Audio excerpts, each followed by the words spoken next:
La sala del centro comunitario en el barrio Cristo Rey de Medellín ya estaba repleta antes de las 8 de la mañana.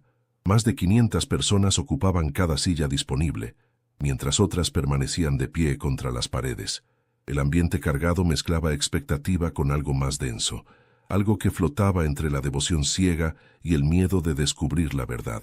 Nadie hablaba en voz alta. Los murmullos formaban un zumbido constante que llenaba el espacio sin ventanas suficientes para tanta gente. Samuel Ordóñez llegó rodeado de 6 hombres que despejaban el camino entre la multitud. Su presencia imponía sin necesidad de palabras. Alto, de movimientos calculados, saludaba con gestos amplios mientras avanzaba hacia la mesa principal. Llevaba años construyendo lo que muchos llamaban un imperio espiritual. Su congregación, la Nueva Promesa, había crecido desde un garaje con 12 personas hasta ocupar 3 edificios completos en diferentes zonas de la ciudad. Los fieles lo consideraban un instrumento divino. Las ofrendas llegaban en cantidades que permitían expandir el alcance cada mes.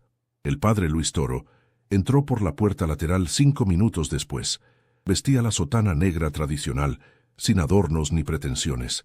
Caminó directo hacia su lugar en la mesa sin saludar a la multitud. Había aceptado este encuentro después de meses de presión por parte de feligreses preocupados que veían cómo sus familiares abandonaban las parroquias para seguir las enseñanzas de Ordóñez. No venía a ganar un debate, venía a exponer la verdad. El moderador, un periodista local llamado Hernán Duque, abrió el encuentro explicando las reglas. Cada uno tendría turnos de 10 minutos para presentar sus posturas sobre la fe, los milagros y la salvación. No habría interrupciones. El público debía mantener silencio hasta el final. Las condiciones parecían simples, pero todos sabían que algo más estaba en juego esa mañana. Ordóñez tomó la palabra primero. Su voz llenaba el recinto sin esfuerzo aparente. Habló de sanaciones que había presenciado, de personas desahuciadas por médicos que ahora caminaban sin ayuda, de matrimonios destruidos que se reconstruyeron bajo su guía espiritual. Citaba fragmentos bíblicos con soltura, mezclándolos con anécdotas personales que arrancaban a sentimientos entre sus seguidores. Pintaba un panorama donde la fe verdadera producía resultados inmediatos y tangibles. Dinero, salud, prosperidad, todo estaba al alcance de quien creyera con suficiente intensidad. El padre Luis escuchaba sin mostrar reacción. Cuando llegó su turno, habló con voz pausada pero firme. No atacó directamente a Ordóñez. Simplemente expuso la doctrina cristiana, tal como había sido transmitida durante 2000 años. Habló del Evangelio, que nunca prometió riquezas materiales ni soluciones mágicas. Recordó que Cristo mismo vivió en pobreza y advirtió sobre los falsos profetas que llegarían con señales y prodigios para engañar incluso a los escogidos. No levantó la voz. No necesitaba hacerlo. La tensión aumentó cuando Ordóñez respondió acusando a la iglesia tradicional de haber perdido el poder del Espíritu Santo. Según él, las estructuras antiguas ya no servían para los tiempos modernos. Dios estaba levantando nuevos ungidos que entendían las necesidades reales de la gente. El dinero no era malo si se usaba para la obra divina. La prosperidad era una bendición disponible para todos los que tuvieran fe suficiente. El padre Luis dejó pasar la provocación. Cuando volvió a hablar, citó directamente las palabras de Jesús sobre los mercaderes en el templo. Habló de cómo la verdadera fe se medía en el servicio a los más pobres, no en la acumulación de bienes. Mencionó que ningún apóstol construyó imperios económicos ni exigió tributos a cambio de bendiciones. La salvación era gratuita. Siempre lo había sido. El intercambio continuó durante casi 2 horas. Ordóñez mantenía su postura con argumentos que sonaban convincentes para quienes querían creer en promesas fáciles. El padre Luis respondía con paciencia, desmontando cada afirmación con referencias precisas a las Escrituras y a la tradición de la Iglesia. No se trataba de ganar puntos retóricos, se trataba de defender la verdad contra la distorsión. Cerca de las 10:15 de la mañana, algo cambió en el ambiente. Una mujer de unos 50 años se levantó desde las filas del fondo. Su rostro mostraba señales de no haber dormido bien en mucho tiempo. Caminó hacia el frente ignorando las protestas del moderador. Se detuvo a 3 metros de la mesa donde Ordóñez permanecía sentado. Su voz temblaba, pero las palabras salían claras. Contó cómo había entregado los ahorros de toda su vida, más de 20 millones de pesos, después de que Ordóñez profetizara que su hijo enfermo sanaría si demostraba fe mediante una ofrenda generosa. El niño murió 6 meses después. Cuando ella pidió explicaciones, le dijeron que su fe había sido insuficiente, que la culpa era suya por dudar. El silencio que siguió fue absoluto. Ordóñez intentó responder, pero otro hombre se puso de pie antes de que pudiera hablar. Era un comerciante que había perdido su negocio después de seguir el consejo del pastor de invertir todo en la construcción de un nuevo templo. Le prometieron que Dios multiplicaría su inversión al triple. Nunca vio un peso de retorno. Su familia ahora vivía en casa de parientes. Entonces vinieron más. Una anciana que hipotecó su casa para pagar un retiro espiritual que, según Ordóñez, le garantizaría la sanación de su diabetes. La enfermedad empeoró y perdió la vivienda cuando no pudo pagar las cuotas. Un joven que denunció haber visto cómo se fabricaban los supuestos milagros en los servicios nocturnos. Personas previamente seleccionadas que fingían estar enfermas y luego se levantaban curadas durante el momento culminante de la reunión.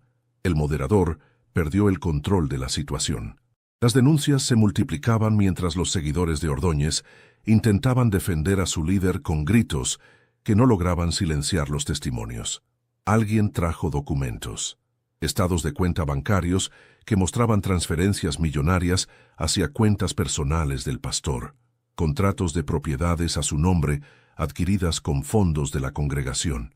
El padre Luis permaneció sentado observando. No era su papel juzgar legalmente a Ordóñez. Ese trabajo correspondía a las autoridades. Pero la verdad estaba saliendo a la luz por sí misma, tal como siempre sucedía cuando se exponía la mentira a plena claridad. Los años de engaño comenzaban a desmoronarse frente a cientos de testigos. Una mujer joven, no mayor de 25 años, se abrió paso hasta el frente con un bebé en brazos. Su historia era particularmente devastadora.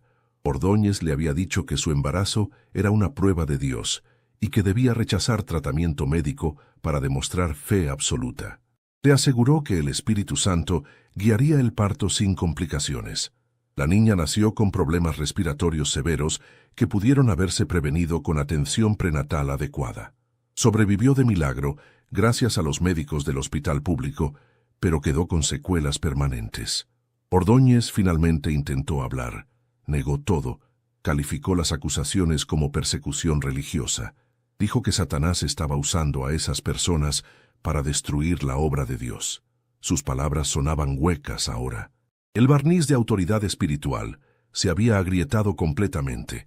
Algunos de sus seguidores más cercanos comenzaban a mirarlo con expresiones de duda. El padre Luis pidió la palabra. Cuando el ruido disminuyó lo suficiente, habló directamente a la congregación presente. No atacó a Ordóñez personalmente. Habló del dolor que veía en esos rostros, del daño causado cuando alguien toma la palabra de Dios y la tuerce para beneficio propio. Recordó que Jesús advirtió específicamente contra quienes se aprovechan de la fe de los sencillos. La ira de Cristo en el templo no fue contra los pecadores comunes, sino contra quienes comerciaban con lo sagrado. Citó Mateo, capítulo 7, versículo 15. Guardaos de los falsos profetas que vienen a vosotros con vestidos de ovejas, pero por dentro son lobos rapaces. Explicó que los verdaderos frutos del Espíritu son amor, gozo, paz, paciencia, benignidad, bondad, fe, mansedumbre y templanza. No edificios costosos ni cuentas bancarias abultadas. No promesas de riqueza instantánea, ni sanaciones condicionadas al pago de ofrendas. Un hombre mayor que había permanecido callado hasta ese momento se levantó para hablar. Resultó ser uno de los fundadores originales de la Nueva Promesa, cuando todavía se reunían en aquel garaje. Contó cómo Ordóñez había llegado con promesas de renovación espiritual, pero gradualmente fue cambiando el mensaje. Al principio las ofrendas eran voluntarias, luego se volvieron esperadas, después obligatorias, finalmente exigidas bajo amenaza de maldición para quienes no cumplieran. Describió reuniones privadas donde Ordóñez y sus colaboradores más cercanos planificaban estrategias para extraer más dinero de los fieles. Analizaban quién tenía propiedades que pudiera vender, quién acababa de recibir herencias, quién mostraba señales de tener ahorros significativos. Entonces, fabricaban profecías personalizadas dirigidas específicamente a esas personas. Los documentos continuaron apareciendo. Alguien trajo recibos de compras de vehículos de lujo registrados a nombre de Ordóñez. Otro mostró fotografías de una finca en las afueras de la ciudad, valuada en varios cientos de millones de pesos. Todo adquirido durante los últimos 5 años, mientras predicaba que los fieles debían desprenderse de sus bienes materiales. Un médico que asistía al debate pidió hablar. Identificó al menos 3 casos entre las denuncias que conocía profesionalmente. Pacientes que abandonaron tratamientos necesarios siguiendo consejos de Ordóñez. Uno había muerto.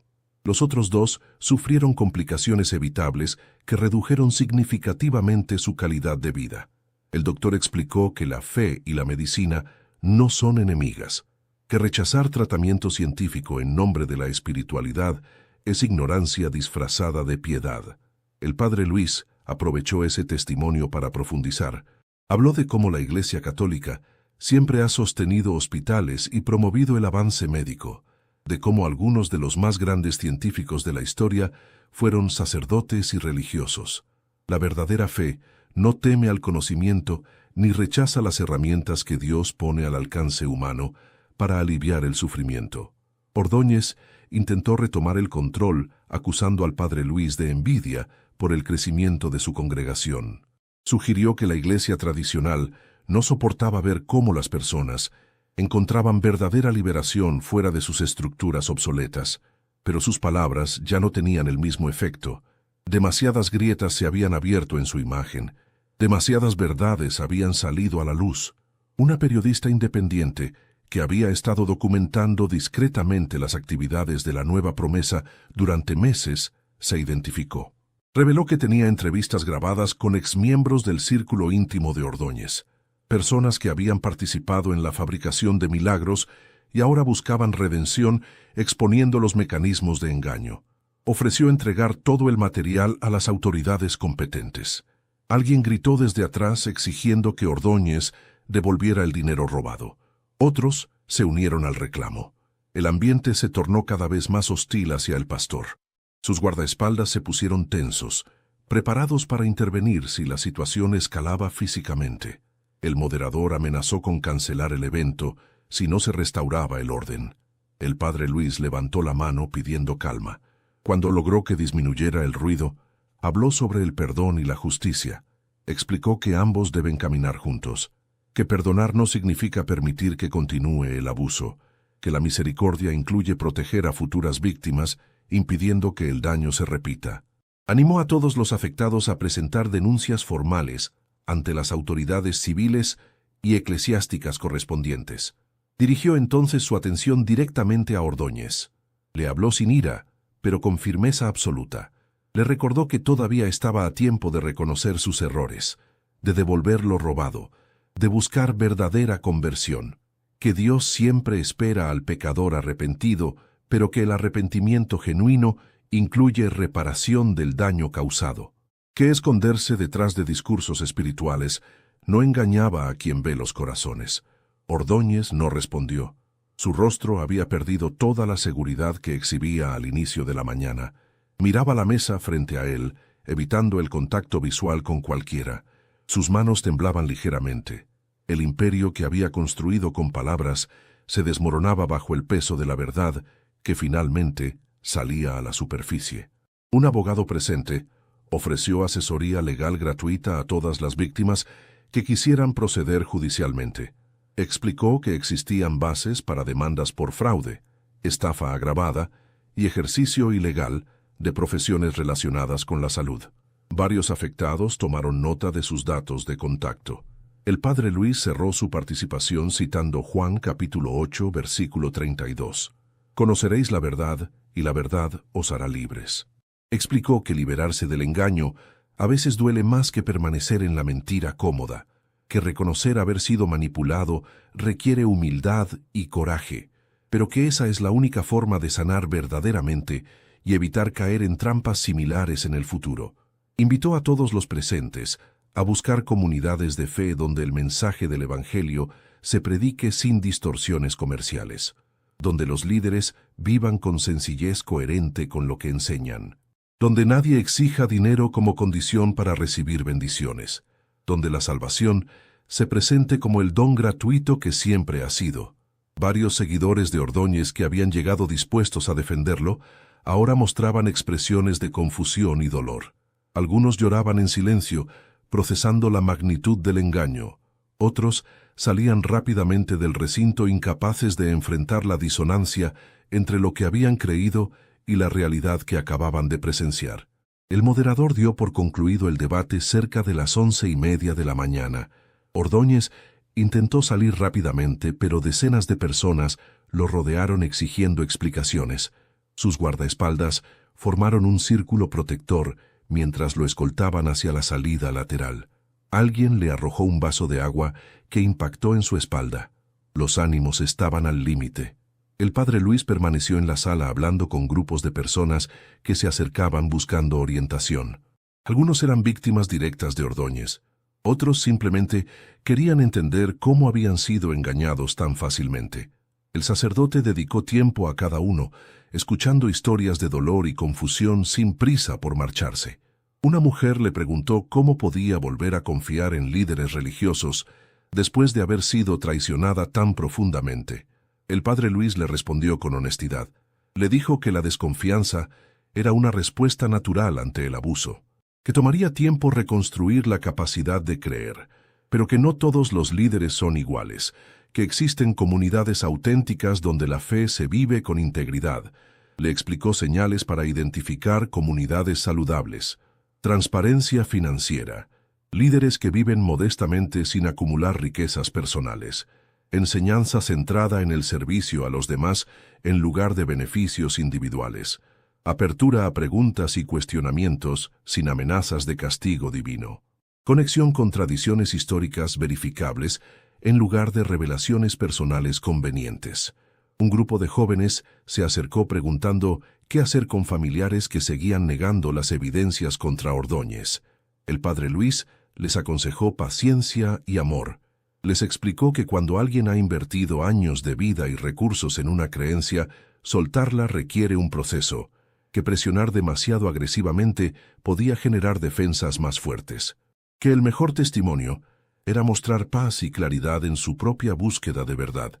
Los animó a mantener las relaciones familiares sin ceder en sus convicciones, a estar disponibles cuando esos familiares comenzaran a dudar y necesitaran apoyo para salir del engaño, a no caer en la tentación de decir, te lo dije cuando finalmente reconocieran la verdad, a recordar que ellos mismos habían sido vulnerables y que la compasión era más efectiva que el juicio. Alguien preguntó sobre otros grupos similares que operaban en la ciudad. El padre Luis admitió que Ordóñez no era único, que el fenómeno de falsos profetas explotando la fe de la gente se repetía en múltiples formas, que la mejor defensa era educación bíblica sólida y desarrollo de pensamiento crítico sin abandonar la apertura espiritual. Explicó que el cristianismo auténtico nunca teme al escrutinio, que las verdades de fe han resistido 2000 años de examen porque están fundamentadas en experiencia histórica y testimonio de millones, que cualquier líder que exija aceptación ciega sin espacio para preguntas probablemente tiene algo que ocultar. Cerca del mediodía, un hombre se acercó identificándose como periodista de un medio nacional. Preguntó si el padre Luis consideraba que lo sucedido esa mañana cambiaría algo, si realmente serviría para proteger a otros, o si Ordóñez simplemente se mudaría a otra ciudad y comenzaría de nuevo. El sacerdote reconoció que el cansancio era comprensible, que combatir el engaño a veces parecía lucha sin fin, pero que cada verdad expuesta salvaba al menos a algunas personas de caer en las mismas trampas, que el silencio cómplice era peor que la denuncia imperfecta, que el Evangelio llamaba a defender la justicia incluso cuando los resultados no fueran inmediatamente visibles. El periodista preguntó específicamente sobre acciones concretas. El padre Luis respondió que varios caminos se abrían a partir de esa mañana. Las denuncias penales procederían según sus méritos legales. Las autoridades eclesiásticas investigarían si Ordóñez tenía alguna afiliación formal que pudiera revocarse. Los medios informarían al público protegiéndolo de futuros abusos. Las comunidades de fe auténticas acogerían a quienes buscaran reconstruir su espiritualidad. Añadió que el cambio más importante sucedería en los corazones de quienes habían presenciado la exposición de la verdad, que muchos aprenderían a discernir mejor, que algunos se convertirían en voces de advertencia para otros, que la experiencia dolorosa podía transformarse en sabiduría compartida si se procesaba adecuadamente. Una maestra jubilada se acercó con una pregunta diferente. Quería saber cómo hablar con sus nietos sobre lo sucedido. Los niños habían asistido a eventos de la Nueva Promesa con sus padres y ahora estaban confundidos. El padre Luis le sugirió enfocarse en lo que sí permanecía verdadero en lugar de obsesionarse con lo falso que se había descubierto. Le dijo que explicara a los niños que Dios siempre es confiable, incluso cuando algunas personas que dicen representarlo no lo son, que aprender a distinguir entre mensajeros auténticos y falsos es parte de crecer en sabiduría, que cometer errores de juicio no significa ser tontos, sino humanos, que lo importante es aprender de las experiencias y seguir buscando la verdad con humildad. Un hombre de negocios preguntó sobre restituir el dinero perdido. Quería saber si existían mecanismos para recuperar las enormes sumas que había entregado confiando en las promesas de Ordóñez. El padre Luis fue honesto. Le dijo que los procesos legales podían intentarse, pero que las probabilidades de recuperación completa eran inciertas, que Ordóñez probablemente había gastado o transferido mucho de lo recibido. Le sugirió considerar esa pérdida como lección costosa sobre discernimiento, no para resignarse pasivamente, sino para transformar la experiencia en motivación de ayudar a otros a evitar situaciones similares, que compartir su historia podía salvar a docenas de personas de perder sus propios ahorros, que el valor de esa prevención quizás no era cuantificable en pesos, pero tenía inmenso valor humano. El empresario asintió con expresión pensativa, agradeció al padre Luis por su tiempo y salió caminando lentamente, claramente procesando mucho más que una simple conversación. El centro comunitario comenzaba a vaciarse gradualmente, pero decenas de personas permanecían en grupos pequeños conversando entre sí. El impacto de lo revelado esa mañana seguía procesándose en cada rostro.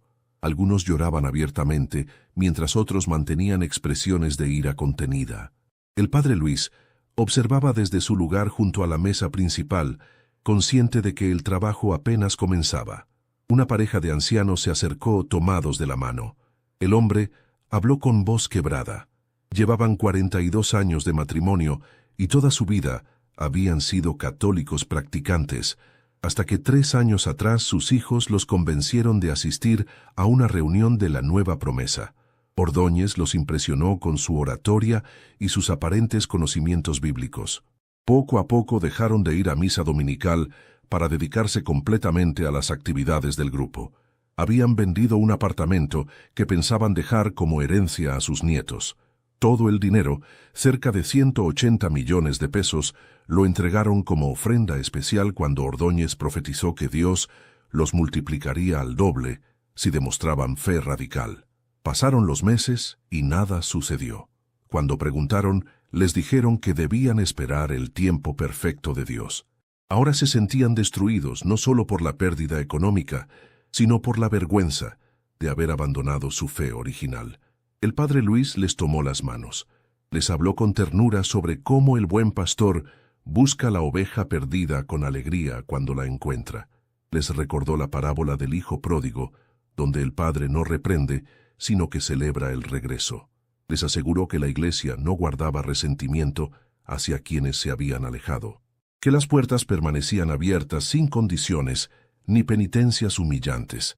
Les explicó que muchos buenos cristianos han caído en engaños similares a lo largo de la historia, que la capacidad de ser engañado no refleja debilidad de carácter, sino confianza humana normal, que los verdaderos culpables eran quienes manipulaban esa confianza para beneficio propio. Les sugirió acercarse a su parroquia de origen sin temor al rechazo. La anciana preguntó cómo explicarían a sus hijos lo sucedido. Los hijos también habían sido seguidores devotos de Ordóñez y probablemente rechazarían las acusaciones como persecución religiosa. El padre Luis les aconsejó no forzar confrontaciones inmediatas, que compartieran su propia decisión de regresar a la iglesia sin atacar las creencias ajenas, que el testimonio silencioso de paz recuperada hablaría más fuerte que argumentos defensivos. Un grupo de 5 mujeres esperaba su turno para hablar. Todas habían formado parte del equipo de intercesión de la Nueva Promesa, el círculo más cercano de colaboradoras de Ordóñez. Durante años, oraron fielmente por las peticiones que los fieles entregaban en sobres junto con sus ofrendas. Ahora se daban cuenta de que esas peticiones eran analizadas principalmente para identificar oportunidades de extraer más dinero. La mayor del grupo contó cómo funcionaba el sistema. Las solicitudes de oración que mencionaban herencias recientes, propiedades o bonificaciones laborales eran separadas y entregadas directamente a Ordóñez. Él entonces fabricaba profecías personalizadas para esas personas específicas durante los servicios grupales. Las profecías siempre incluían la necesidad de ofrendas sustanciales como demostración de fe. Explicó que inicialmente creyeron que era guía genuina del Espíritu Santo, que Ordóñez tenía don especial para discernir necesidades individuales. Solo después de meses notaron los patrones. Las profecías siempre llegaban a personas con recursos, nunca a los verdaderamente pobres que solo podían dar pequeñas cantidades. Cuando cuestionaron discretamente este patrón, Ordóñez les dijo que Dios bendice a quienes tienen capacidad de bendecir a otros generosamente. Las mujeres se sentían devastadas por haber sido cómplices involuntarias del engaño. El padre Luis les aseguró que la complicidad involuntaria no carga la misma culpa que la manipulación consciente, que reconocer el error y exponerlo públicamente requería valentía que debía ser reconocida. Les sugirió que su conocimiento interno del sistema sería valioso para las investigaciones que seguramente vendrían. Les habló sobre la importancia del testimonio detallado, que documentaran todo lo recordado sobre el funcionamiento interno de la Nueva Promesa. Fechas, montos, nombres de personas afectadas, procedimientos específicos usados para manipular decisiones. Que ese registro protegería a futuras víctimas potenciales y ayudaría a establecer patrones de comportamiento fraudulento. Una de las mujeres preguntó si existía forma de contactar a todas las personas que habían sido víctimas del sistema. El padre Luis respondió que probablemente era imposible alcanzar a todos, pero que los medios de comunicación ayudarían a difundir la información. Que quienes necesitaran escuchar eventualmente se enterarían. Que algunas personas elegirían seguir negando la realidad, pero que esa era decisión individual que debía respetarse. Un hombre joven que había permanecido callado en un rincón finalmente se acercó. Se identificó como músico que había trabajado durante 2 años en las producciones de La Nueva Promesa. Su testimonio añadió otra capa a la comprensión del engaño sistemático. Describió cómo se planificaban cuidadosamente los momentos emocionales durante los servicios. La música se componía específicamente para inducir estados de alta emotividad. Las luces se manipulaban para crear atmósferas que facilitaban la sugestión. Los testimonios de sanación se coreografiaban con precisión militar. Nada era espontáneo, aunque se presentara como movimiento libre del Espíritu Santo. Todo seguía guiones probados para maximizar el impacto psicológico y la apertura a dar ofrendas generosas.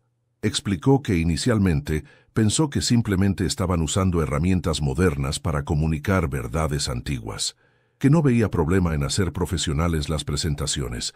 Solo gradualmente entendió que el contenido mismo estaba corrupto, que no se trataba de comunicar mejor la verdad, sino de manipular emociones para extraer dinero.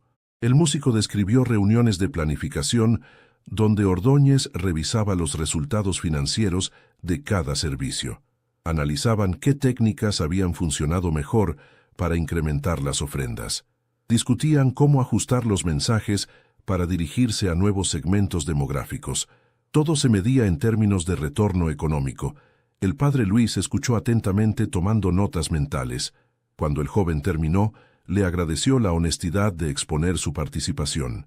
Le dijo que usar talentos artísticos para fines nobles era vocación hermosa, pero que requería discernimiento constante sobre los propósitos finales del trabajo. Que muchos profesionales creativos enfrentan dilemas similares en diversos campos. Le sugirió considerar usar sus habilidades musicales en comunidades donde la música sirva genuinamente a la adoración sin manipulación comercial. Que existen miles de parroquias y grupos necesitados de liderazgo musical con integridad. Que su experiencia le había dado perspectiva valiosa sobre qué evitar en el futuro. 3 hombres que se identificaron como contadores públicos se presentaron ante el padre Luis. Habían trabajado esporádicamente revisando las finanzas de la Nueva Promesa en diferentes momentos. Ninguno había visto el panorama completo, pero al conversar entre ellos esa mañana, comenzaron a armar la imagen total. Las cifras eran asombrosas. Durante los últimos 5 años, la Nueva Promesa había recaudado cerca de 12,000 millones de pesos en ofrendas y donaciones.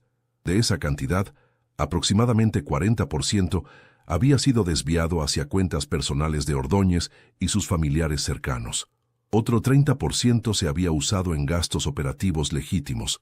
El 30% restante se había invertido en propiedades a nombre de organizaciones fantasma controladas por Ordóñez. Los contadores explicaron que la contabilidad estaba estructurada para ser técnicamente legal, pero moralmente repugnante. Ordóñez aparecía en planilla como pastor principal, con salario que alcanzaba 80 millones de pesos anuales. Sus familiares ocupaban posiciones con salarios igualmente exorbitantes por funciones mínimas. Las propiedades se justificaban como inversiones para futura expansión ministerial, aunque en realidad eran patrimonio personal. El más experimentado de los 3 contadores señaló que recuperar fondos sería extremadamente difícil, que las estructuras legales usadas protegían efectivamente los activos contra reclamaciones, que probablemente se necesitarían años de litigio complejo con resultados inciertos, que la mejor esperanza era presión pública y mediática que forzara algún tipo de acuerdo de restitución parcial. El padre Luis agradeció la información técnica. Les pidió que formalizaran su análisis en documentos que pudieran entregarse a autoridades competentes. Les recordó que su experticia profesional podía marcar diferencia real en proteger a otros de esquemas similares, que exponer metodologías de fraude financiero disfrazado de actividad religiosa servía al bien común. Un periodista de investigación que había permanecido observando desde el fondo del recinto se acercó finalmente. Llevaba 6 meses documentando las actividades de Ordóñez para un reportaje que planeaba publicar en 2 semanas. Los eventos de esa mañana habían acelerado todo. Quería coordinar con el padre Luis para asegurar que la información llegara al público de manera responsable. Explicó que tenía entrevistas con más de 40 exmiembros de la Nueva Promesa, documentos financieros obtenidos legalmente, grabaciones de servicios donde se evidenciaban las técnicas de manipulación, testimonios de profesionales médicos sobre casos donde rechazo de tratamiento había causado daño real, material suficiente para exponer completamente las operaciones de Ordóñez. El periodista preguntó si el padre Luis estaría dispuesto a participar en el reportaje, explicando desde perspectiva teológica por qué estos grupos representan distorsión del cristianismo auténtico. El sacerdote aceptó con la condición de que el enfoque fuera educativo más que simplemente denunciatorio, que ayudara a la gente a entender no solo que había salido mal, sino cómo identificar señales de advertencia en el futuro. Discutieron la importancia de equilibrar la exposición necesaria con protección de víctimas vulnerables, que algunas personas todavía no estaban listas para que sus historias se hicieran públicas, que los testimonios debían usarse con permiso explícito, respetando el proceso de sanación de cada individuo. El periodista aseguró que su compromiso ético incluía exactamente esas consideraciones. Una trabajadora social del municipio se identificó entre los presentes. Explicó que su oficina había recibido reportes esporádicos sobre la Nueva Promesa durante años, pero nunca con suficiente sustancia para justificar investigación formal. Los eventos de esa mañana cambiaban completamente el panorama. Ahora existía base para intervención institucional. Describió los mecanismos disponibles para proteger a personas vulnerables de explotación financiera y psicológica. Explicó que aunque la actividad religiosa goza de protecciones constitucionales, esas protecciones no cubren fraude ni negligencia que cause daño real. Que el municipio tenía obligación de actuar cuando existía evidencia clara de abuso sistemático. La trabajadora social pidió al padre Luis que animara a las víctimas a presentar denuncias formales en las oficinas gubernamentales correspondientes, que solo con documentación oficial podían proceder investigaciones que llevaran a acciones concretas, que entendía el miedo y la vergüenza que muchos sentían, pero que el silencio solo perpetuaba el problema. El sacerdote prometió incluir esa información en sus conversaciones con los afectados. Reconoció que muchos tendrían resistencia legítima a involucrarse en procesos burocráticos largos y emocionalmente agotadores, pero que proteger a otros de sufrir destinos similares requería valentía de dar pasos legales incómodos. Cerca de la 1 de la tarde, el conserje del centro comunitario informó que necesitaba cerrar las instalaciones. El edificio tenía otros eventos programados. Los grupos restantes comenzaron a dispersarse, intercambiando información de contacto y prometiendo mantenerse comunicados. Algo había cambiado irreversiblemente esa mañana en las vidas de cientos de personas. El padre Luis salió hacia la calle donde el sol del mediodía golpeaba fuerte. Medellín continuaba su ritmo habitual, indiferente al drama que acababa de desarrollarse en aquel recinto. Transeúntes caminaban apresurados hacia sus destinos. Vendedores ambulantes ofrecían frutas y jugos. La vida normal fluía sin pausa, pero para quienes habían estado dentro del centro comunitario esa mañana, nada volvería a ser exactamente igual. Verdades dolorosas habían salido a la luz. Ilusiones cuidadosamente construidas se habían desmoronado. El camino hacia adelante sería difícil para muchos, pero al menos ahora caminaban en claridad en lugar de en engaño. El sacerdote caminó lentamente por las calles del barrio, observando la gente. ¿Cuántos más estarían atrapados en situaciones similares sin siquiera saberlo? ¿Cuántos líderes religiosos operaban esquemas parecidos en diferentes partes de la ciudad y del país? El problema era más grande que un solo individuo. Era sistémico y requería respuesta igualmente sistemática. Pensó en las palabras de Jesús sobre la verdad que libera. Esa libertad no llegaba sin costo. Requería valentía para enfrentar realidades incómodas, humildad para admitir haber sido engañado, determinación para reconstruir sobre bases más sólidas. Pero era la única libertad genuina disponible para seres humanos creados para vivir en la verdad. Una mujer lo detuvo en la calle, reconociéndolo de la reunión. Quería agradecerle por haber tenido la valentía de confrontar a Ordóñez públicamente. Le dijo que muchos sacerdotes conocían los problemas, pero preferían no involucrarse para evitar conflictos. Que su disposición a defender la verdad sin importar las consecuencias restauraba un poco su fe en líderes religiosos. El padre Luis le agradeció las palabras, pero desvió el crédito. Le dijo que simplemente había hecho lo que cualquier pastor debe hacer: proteger a las ovejas de lobos disfrazados, que no merecía elogios especiales por cumplir obligaciones básicas de su vocación, que esperaba que más líderes encontraran la misma valentía, porque el problema requería esfuerzo colectivo. Llegó finalmente a la parroquia donde servía habitualmente. El edificio antiguo contrastaba enormemente con las instalaciones modernas de la Nueva Promesa: paredes que necesitaban pintura, bancas de madera gastadas por décadas de uso, imágenes religiosas tradicionales sin tecnología ni efectos especiales. Pero había autenticidad en esa sencillez, historia real de fe vivida generación tras generación. Entró a la sacristía, donde encontró al párroco mayor tomando café. El anciano sacerdote había seguido de lejos el debate de esa mañana, a través de mensajes de feligreses que asistieron. Quería escuchar directamente del padre Luis cómo habían transcurrido los eventos. Durante media hora, el padre Luis narró los acontecimientos principales. El párroco escuchaba asintiendo ocasionalmente, con expresiones que mezclaban tristeza por el daño causado y satisfacción por ver la verdad finalmente expuesta. Cuando el relato terminó, el anciano sacerdote permaneció en silencio varios minutos antes de hablar. Finalmente dijo que había visto este patrón repetirse múltiples veces en sus 40 años de ministerio, que cada década traía nuevas versiones del mismo engaño básico. Personas carismáticas prometiendo atajos espirituales y prosperidad garantizada.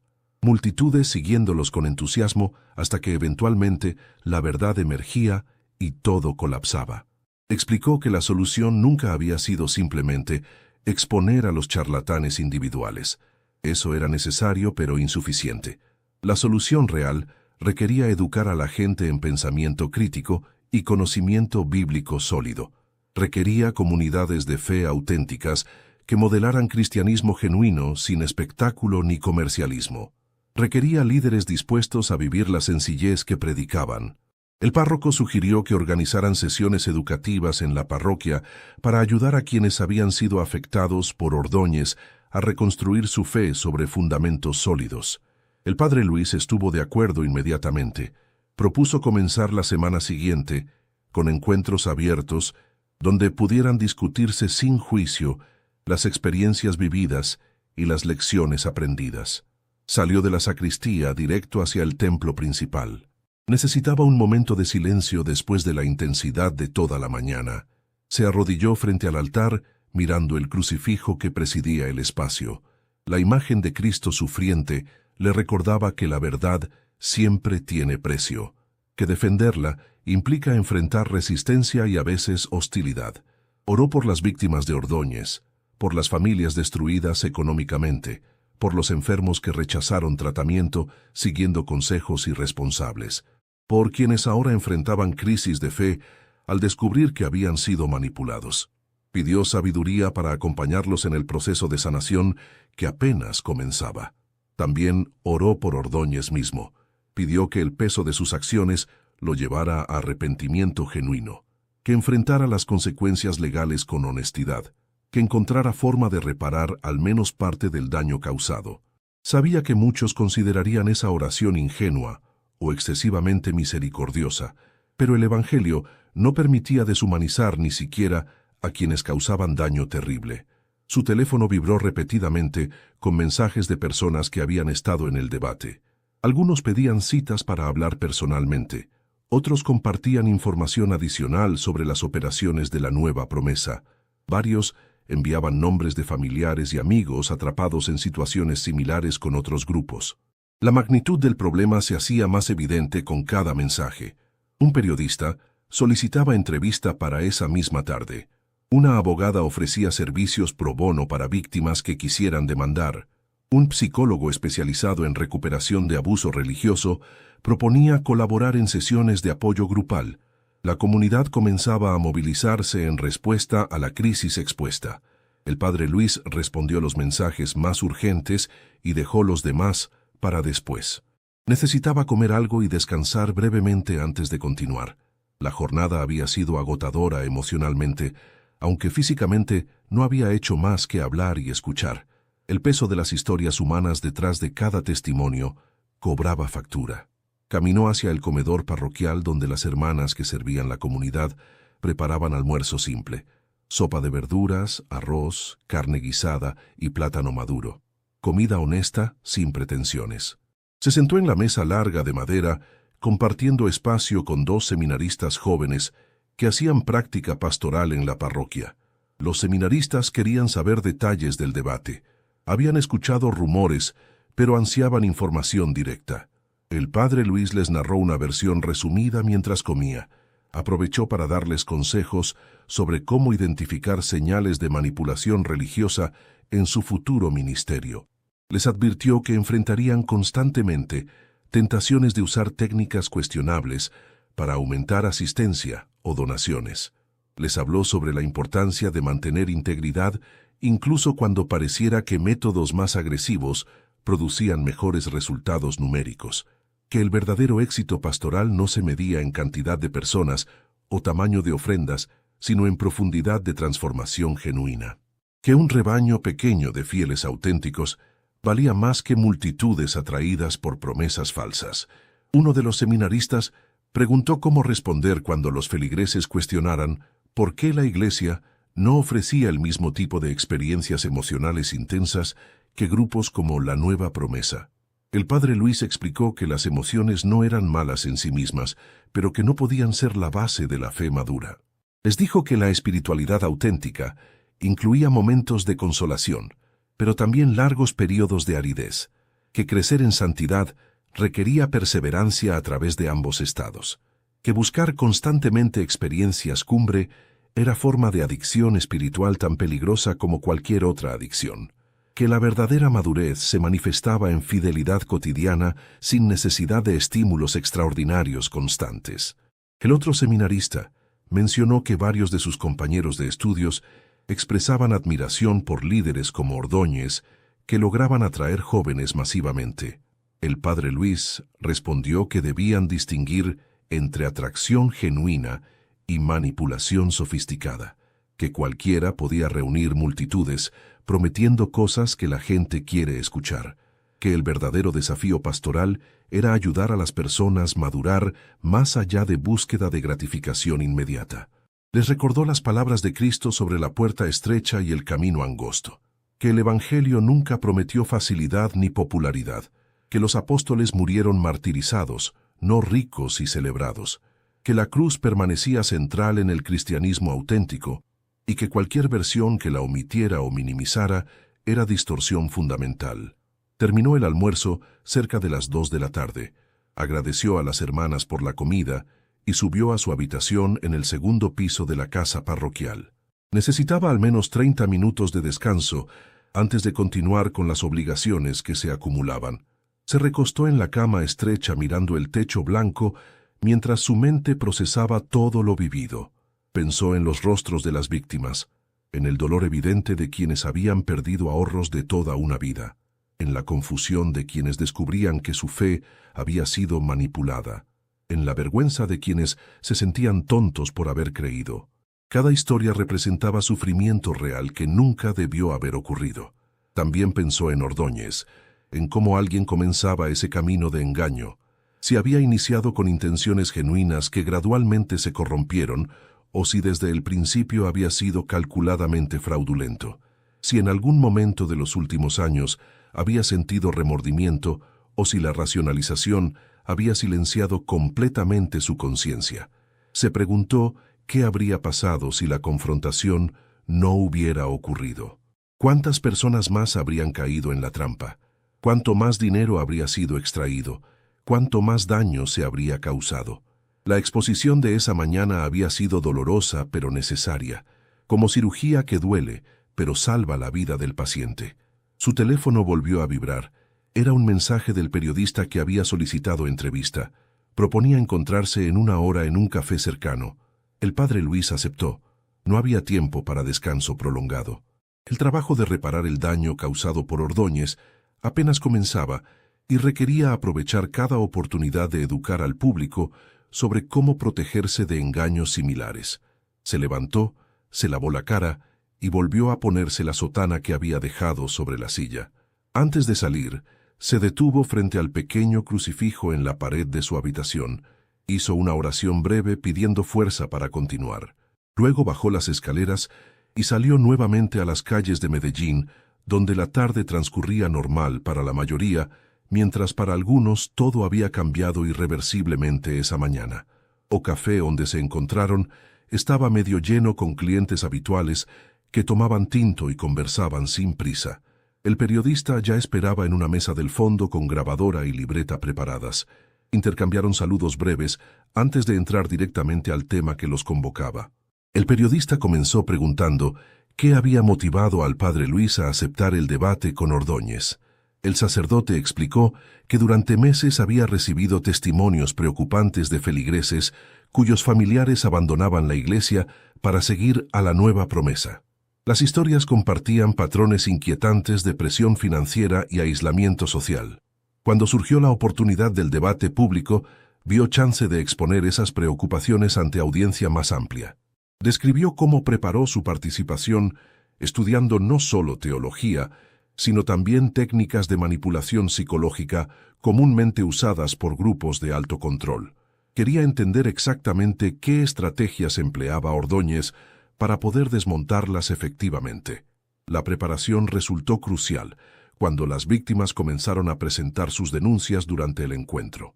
El periodista preguntó si esperaba que tantas personas se presentaran con testimonios. El padre Luis admitió que no. Había anticipado debate teológico tradicional, con quizás algunas preguntas incómodas del público.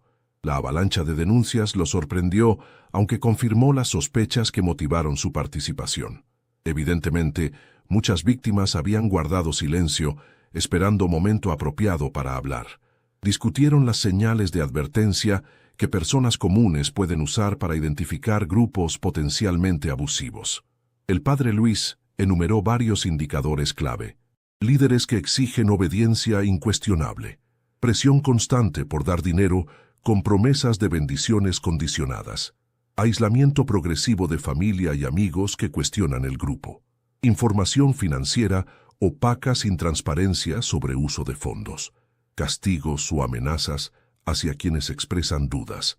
Explicó que ninguno de esos indicadores por sí solo confirma abuso, pero que la combinación de varios debe generar cautela. Que las personas tienen derecho y responsabilidad de hacer preguntas sobre cómo se administran las donaciones, que líderes genuinos dan la bienvenida al escrutinio, mientras que manipuladores lo rechazan agresivamente.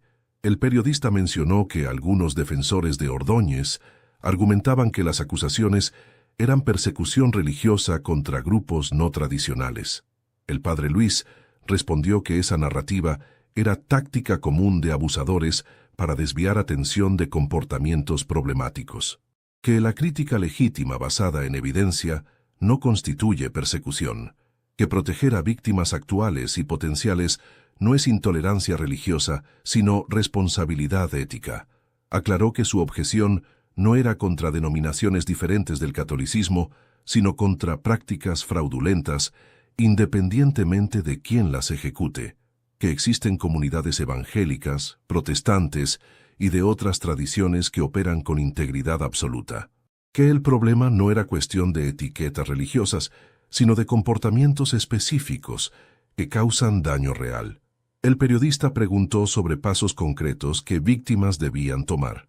El padre Luis recomendó primero buscar apoyo emocional de personas confiables, porque el proceso de reconocer manipulación genera vergüenza y confusión.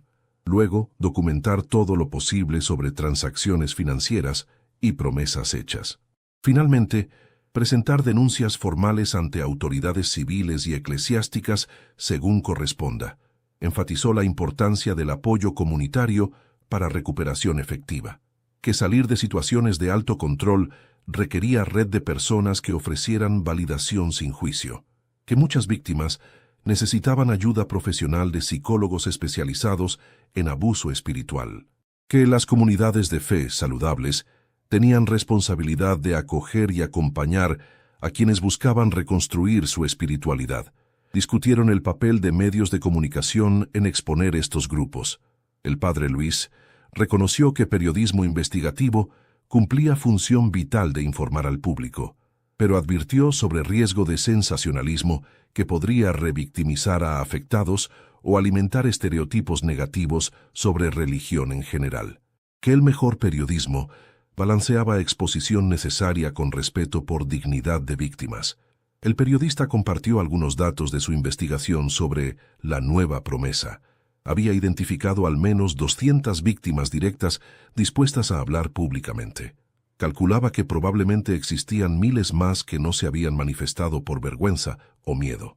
Los montos extraídos totalizaban cifras asombrosas que convertían el caso en uno de los fraudes religiosos más grandes documentados en Colombia durante la última década. Mencionó que autoridades fiscales ya habían iniciado investigación sobre las declaraciones tributarias de Ordóñez y sus organizaciones asociadas, que Fiscalía estudiaba si existían bases para cargos criminales más allá de simples infracciones administrativas, que el caso probablemente tomaría años en resolverse completamente, pero que la presión pública aceleraría los procesos. El padre Luis expresó esperanza de que este caso sirviera como precedente para acción más efectiva contra fraudes similares, que durante demasiado tiempo las protecciones constitucionales de libertad religiosa habían sido mal usadas como escudo para actividad criminal, que era posible respetar genuina diversidad de fe mientras simultáneamente se protegía a ciudadanos de explotación. Hablaron sobre la responsabilidad de instituciones religiosas establecidas. El periodista preguntó si la Iglesia Católica había hecho suficiente para advertir a fieles sobre estos grupos. El padre Luis admitió honestamente que probablemente no, que existía tendencia de evitar confrontación directa por temor a parecer intolerante, que esa cautela excesiva había permitido que muchos cayeran en trampas que pudieron evitarse con advertencias claras.